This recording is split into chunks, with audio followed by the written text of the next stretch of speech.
Good evening y bienvenidos to Chicago Tonight Latino Voices. I'm Alex Hernandez of Noticias Univision Chicago, which airs every weekday morning at 5 and 6. On the show tonight, we talk with members of Mayor Brandon Johnson's transition team on what's on his plan for Chicago. Activists are demanding migrants to be moved out of all Chicago police stations following allegations of sexual abuse against asylum seekers. A two-part commemoration event on the life and legacy of immigrant artist Jesus Torres. Que está deliciosa, que está súper deliciosa. Would you walk a mile for a taco? How about 7 tacos? Find out more about an upcoming event at Rogers Park, Taco Crawl. And meet a local musician using social media to showcase Latino music and Chicago sights. All that coming up at our first story tonight, Mayor Johnson's blueprint for the city. We explain right after this.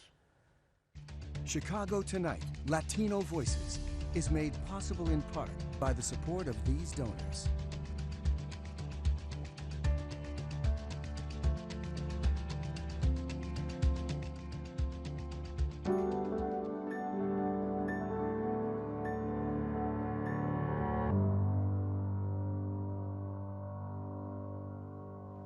Mayor Brandon Johnson's administration recently released his 223-page transition report. The report was the work of his 400-member transition committee as a blueprint to make Chicago a, quote, more just and vibrant city for all. The report reflects much of the progressive agenda Johnson campaigned on. Here's some of what Mayor Johnson said at the report's release event. Because this blueprint represents a platform that I ran on. But it's also a representation of how we will govern. It represents democracy, where everyone literally has a seat at the table, no matter your community, how rich or how poor you are. Joining us now are part of the members of the transition team.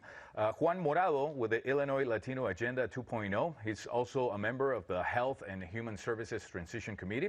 Mariana Osoria, co-chair of the Puerto Rican Agenda of Chicago and member of the Education and Youth Transition Committee. Jose Munoz, Executive Director of La Casa Norte, co-chair of the Illinois Latino Agenda and member of the Housing Transition Committee, as well as Silvia Puente, co-chair of the Illinois Latino Agenda and President and CEO of the Latino Policy Forum. Thank you all for joining us today. Thank you very much for being here. But I want to start with you, Silvia. This is a very interesting topic. How did your organization, work with Mayor Johnson on getting Latino representatives on this team? Do you think he will be more responsive, actually, to Latino communities than our last mayor? Well, what I want to say is that we have a very diverse Latino community. So I think when we say responsive to the Latino community, it's with sectors of the Latino community. Because I think we've grown in political strength, we've grown in representation. So I don't think there's one Latino community in Chicago. But having said that, the purpose of the Illinois Latino Agenda is to have consensus from a key group of Latino leaders on our vision for the Latino community for our city of Chicago. And that's something that we work collectively to try to foster. We did, early on, when we didn't know who his Latino representatives would be, we met and identified over 100 people, and there could have been many, many, many more, of Latino leaders in the city whose names we gave to the administration, because we did not want there to be an excuse, we don't know who Latino leaders are. And we're pleased that a good number of those individuals did make it on the various transition teams. Okay, great. Jose, what is the most pressing need you see in the housing for Chicago, particularly among the Latino communities? I think a long-standing issue that we've been dealing with is the gentrification of many of our communities, like Pilsen, Little Village, Humboldt Park, and that's a long-standing issue that we need to continue to address. But the most immediate concern right now is the migrant issue. You know, we have a number of individuals that are coming into the city of Chicago. They're being sheltered in police stations, park district offices, and it doesn't seem to be an end in sight for those individuals to come in. So that is, right now, is the crisis that we're dealing with. Right, and we'll touch a little bit more on that as well. But moving on with you, Juan, I want to touch about your community's recommendations for an approach actually to treating substance use. The report makes one reference to harm reduction, but there's not much detail on it. Can you explain? Sure. I mean, when you're talking about substance abuse in particular, what we need to kind of do is shift the way we think about it as being a healthcare issue versus, say, a criminal issue.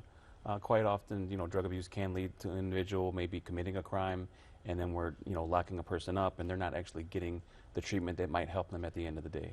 And so I think what the report tries to do is make it clear that we need to shift the way that we're evaluating these issues and treat them as a healthcare issue. That way we're treating the individual and hopefully rehabilitating them in a way they can continue to be productive in society. Right. That would definitely help our youth here in the city.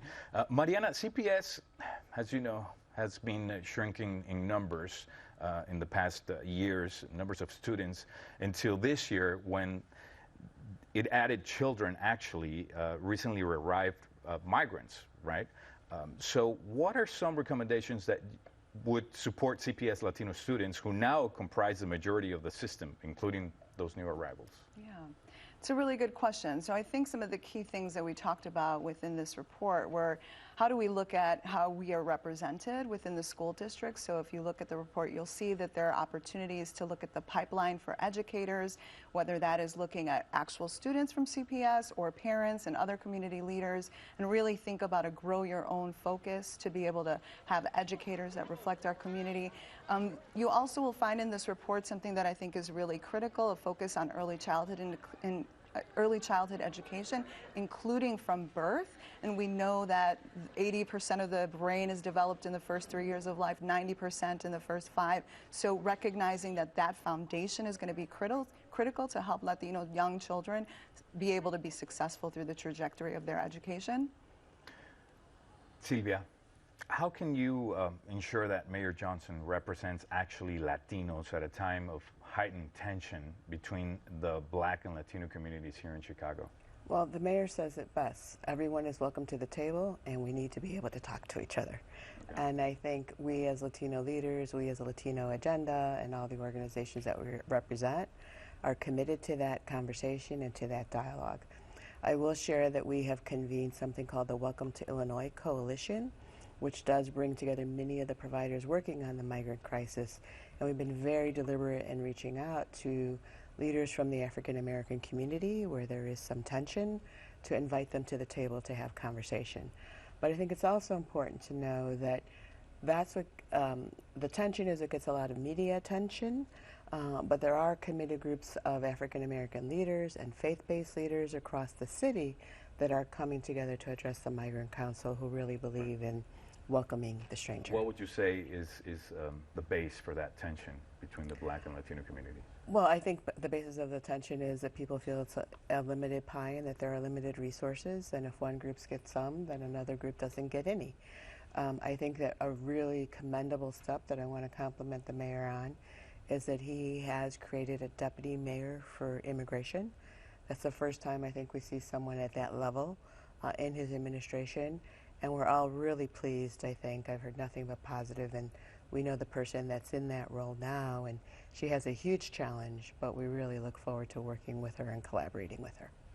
Jose, the Lightfoot administration actually favored public and private partnerships to build more affordable housing here in Chicago. Is that something that your committee would like to see continue under Johnson? I think, what we're going to see is that, a budget, the city has to develop a budget to be able to support the ambitious plan that it has in place. And budgets are based on values, and you're going to see that the values of this plan, which focuses on equity, investment in community, and supporting and addressing issues that have plagued our communities for decades, are going to be addressed. And the only way to do that is by having public-private partnerships, making sure that all levels of government are invested in this plan, and that all of us are coming to the table to roll up our sleeves to help support the plan. Definitely. And Juan, going back with you, one of the short-term goals in the report was declaring a human services emergency. What would that accomplish? I think what it's going to accomplish more than anything else is to put the spotlight, a rightful spotlight, on what's actually happening in our city right now. To anyone who's been paying attention, you heard Jose talk a little bit about the migrant crisis. We are absolutely in one right now. And so I think declaring that crisis maybe galvanizes some of the resources that we might not normally look to move as quickly as we would otherwise. And so having that kind of declaration really helps us put an emphasis on getting resources out, addressing the root causes of these problems, and making sure that folks who are coming into our city are getting settled. Mariana, the state's Board of Education recently released the plan to address what it says it's a literacy crisis among school kids. Is that something that it's on your community's radar as well? Absolutely. I mean, literacy is critically important, all aspects of education. And I think one of the things that the transition report aims to look at is that families should be able to walk to school, walk their children to school in their community, and that school should be able to deliver a high quality education, which includes literacy. That is certainly one of the aims that I'm very interested in as a past CPS parent and within my own community. And so I think that that's a critical component of the work. But it's beyond literacy. It's looking at the whole community, the whole child, the whole family. This report truly really looks at the school as center of community and thinking about how can families access the resources and needs that limit them being able to meet their dreams and educational goals. Right. And Alex, this report really is focused on equity and justice. And I think we would all, there's nothing in here I think that anyone would disagree with, because it really is a vision for our city, for what we want for our communities. The challenge is that it's going to be really hard to discern priorities. How are we going to measure success? And most importantly, how are we going to fund the many robust new initiatives? I was going to go there because these are very ambitious. It's a very ambitious plan for the city. So, okay, how are we going to fund these? That's the big question. The transition report remains silent on that. Okay. And so I think, you know, we're declaring an emergency in human services, but there's so many things, there are so many good things in this plan. Yeah, in paper everything looks amazing. Amazing. Right? But everything looks how great. do we pay for it, right? I mean, that's going to be the challenge of the new administration and figuring out what kind of a structure we put in place to make sure we can fund. And to Jose's points, budgets represent values. Right. So I think the first test of that will be we're going to begin budget hearings for that first budget under the new administration, and we will see where those budget priorities land. We're very short on time. We have less than a minute. But Jose, I want to ask you, what would you be looking for in the Johnson's administration to know that we're in the right path? Well, continued collaboration and an opportunity to go back and review the plan often. You know, I think the mayor said it best when he said this plan is a living document. We're going to have to make changes there. We're going to have to keep reviewing it, and we want to make sure that we have an opportunity to be at the table to not just review the plan, but provide further recommendations. Right. Juan, same question. We have less than 30 seconds. Two things. One, I want to make sure that the folks who are in charge of implementing these policies look like the folks from our community, so that they are placing that emphasis there. And then two is making sure we're not throwing the baby out with the bathwater. There's a lot of good things that are already in place. Let's make sure we're evaluating those and keeping them where we can. Great. Well, I want to thank all of you for joining us today. Thank you so much. Juan Morado, Mariana Osoria, and Jose Munoz. Thank you so much. Thank you for Thank you. Thank you. Local organizations are demanding answers from the Chicago Police Department after claims that police officers at the 10th District Police Station had sexual relations with migrants. For months, asylum seekers have been sleeping at police districts across the city. This week, a protest was held outside the Civilian Office of Police Accountability, or COPA.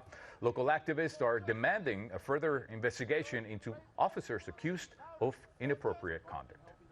There is asylum seekers currently in their office that are obviously not safe. What are they going to do to ensure the safetyness of these people that they have made not safe? We will hold these individuals to the extent of the law. They are not above the law. And we are making sure that these migrants, these asylum seekers have a voice. That this crime doesn't go and get put under the rug and get ignored. If you know anybody who's been affected by this in any other police department, speak up. Don't be afraid. Reach out to the Little Village Community Council. You are not alone. We are here for you. COPA has since released a statement saying the agency is investigating the details of these claims. However, activists in Little Village want more transparency from COPA and are asking for the officers' names to be released to the public, among other demands. As for the police department, an official says it's still an ongoing investigation. There was no word on whether the accused officers have been reprimanded.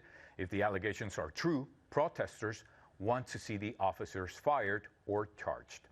Back with more Chicago Tonight Latino Voices right after this.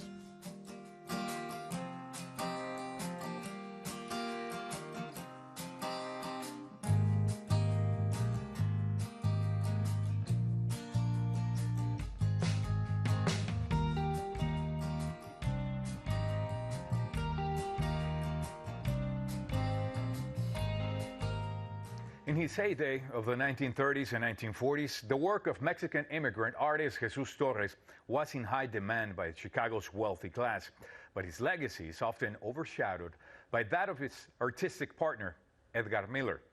Two events next week aim to put fresh light on Torres' life and work. They're hosted by the Jane Addams Hull House Museum in partnership with the National Museum of Mexican Art and the Edgar Miller Legacy.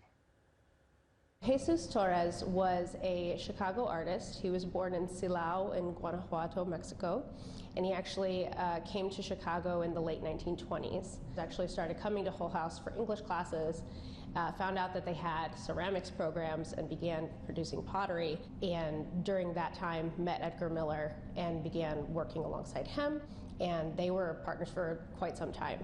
Jesus Torres then continued his work into the 1940s up until his death. The first event is going to take place on Sunday, July 16th at Graceland Cemetery. It's going to be what they call a graveside chat. So Cesario Moreno from the National Museum of Mexican Art will be doing a presentation on Mexican art in Chicago during Jesus Torres' life. And the second will be at Hull House on the evening of July 20th. And will be more of a traditional presentation type programs. Moises Salazar, who is a Chicago artist, will be doing a presentation on their work and how that ties to community and their family and their Mexican heritage. Jesus Torres was extremely popular during his time, which was chiefly through the 30s and 40s. And we just want to shine that light back on him and just illuminate really that immigrant history to the city.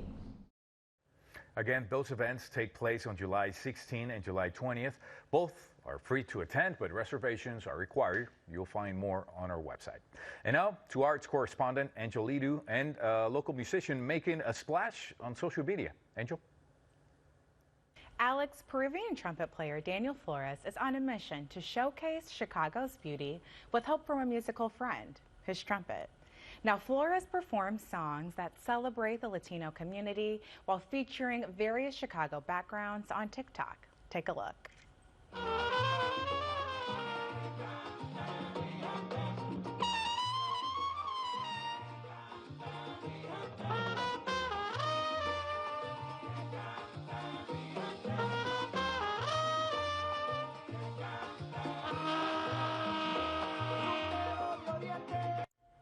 Now, joining us in the studio is Daniel Flores, also known as the Trumpet Poppy. Daniel, thank you so much for joining us. Thanks much for having me. Honored to be here. Yeah, so let's get right into it. I saw this on TikTok and I was blown away. I thought that the fusion between a Chicago backdrop and a creative song really just captured my eye. How did you come up with the idea? I think for me, it's just really about the music and about, an ode to Chicago. There's a lot of trumpet players on TikTok, but there's only one city of Chicago. So just showcasing a lot of different places that don't always get the shine that they deserve. Absolutely. And so then I understand that you were raised by parents of immigrants. You immigrated here to Texas when you were 5 years old, is it?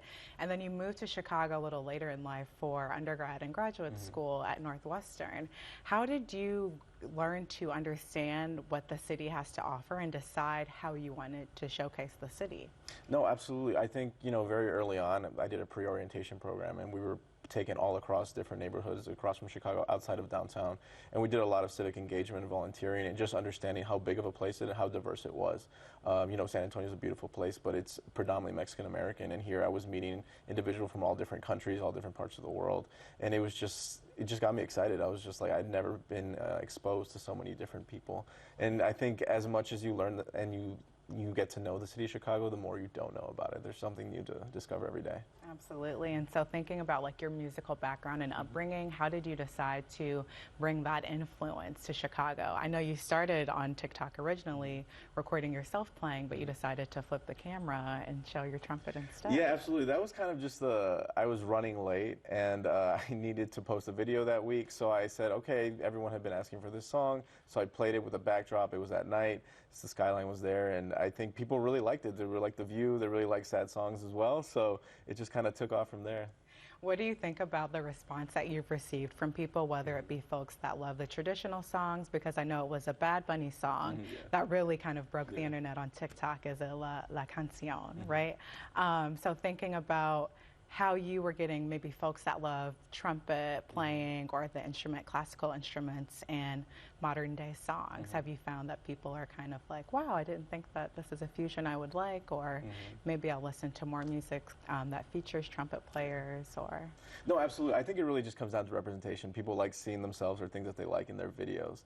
And sometimes, you know, the internet, social media isn't as representative of people of color, people that, you know, come from other countries. So just trying to showcase that. And I think TikTok does a good job of sending the videos that people would like to the people that want to see them. So just trying to continue to do as broad a range of music, but especially like highlighting, you know, music and música en español, like bachata, merengue, salsa, mariachi, everything of the sort. So yeah. Why is that important, showcasing that diversity? I think just ultimately there's so much music out there, and it's just all about equity and just getting songs that deserve shine. I think also with the trumpet being a more traditional instrument, you don't necessarily hear these sounds, but doesn't mean that they shouldn't be played. So just kind of like having fun with it and playing as many contemporary covers as I can. Absolutely, and I know you joined us here in the studio earlier today to play a couple of musical numbers for us. You did 2 songs. Tell us about them. No, absolutely. The first one was Bounce by DJ Clint. It's an iconic kind of juke song here in Chicago. Again, one of those things, it's like we see a lot of downtown and the north side and TikTok, but we don't see as much as the south side, and that's,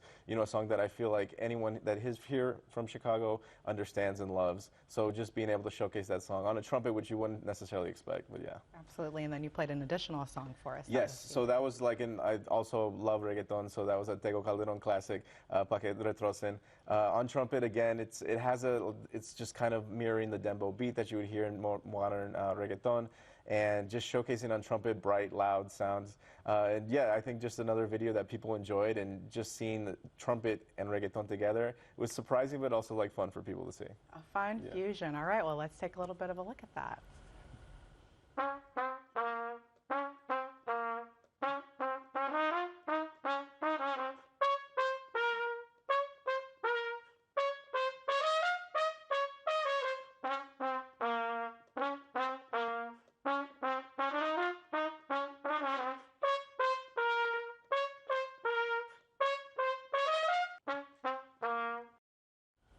That was fantastic. And now remind us at the end of the show, we'll see a little bit more of your musical talents. Remind us of that song again, that fun fusion. So that's Pa que retrocen by Tego Calderon, a reggaeton like anthem. Yeah.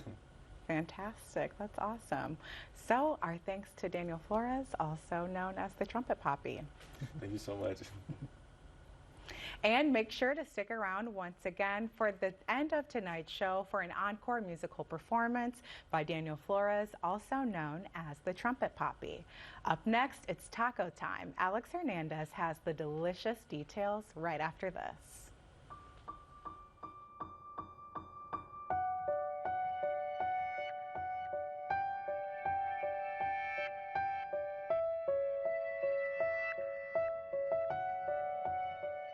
Tacos definitely are the perfect food to take on a walk, or in this case, a crawl.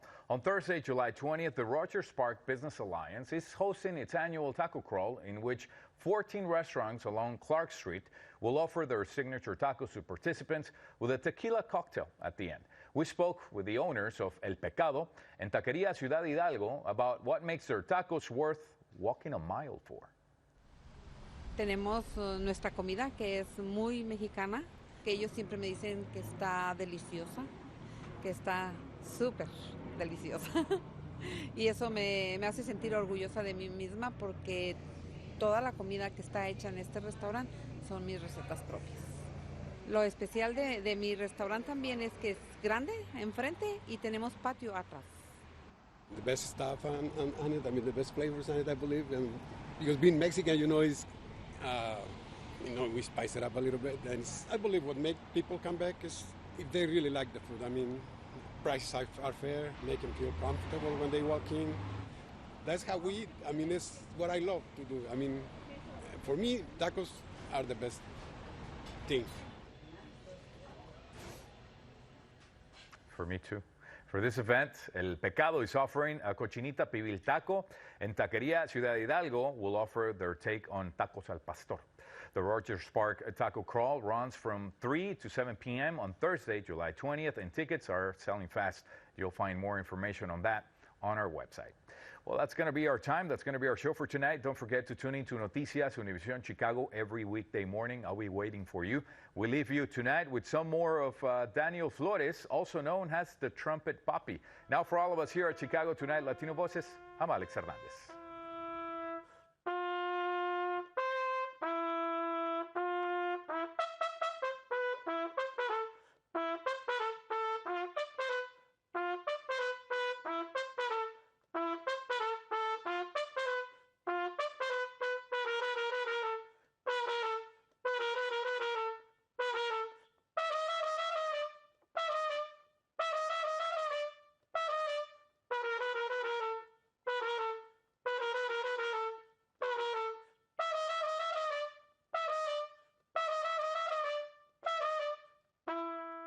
Closed captioning is made possible by Robert A. Clifford and Clifford Law Offices, a Chicago personal injury and wrongful death firm, and proud sponsor of programming that offers advice and strategies to enhance the physical and mental well-being of fellow legal practitioners in Illinois.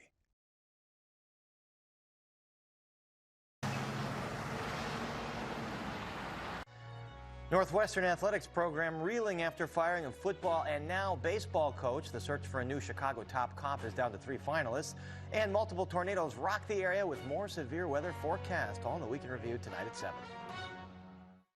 Jackie Kennedy Onassis, one of the great American First Ladies, and her younger sister Lee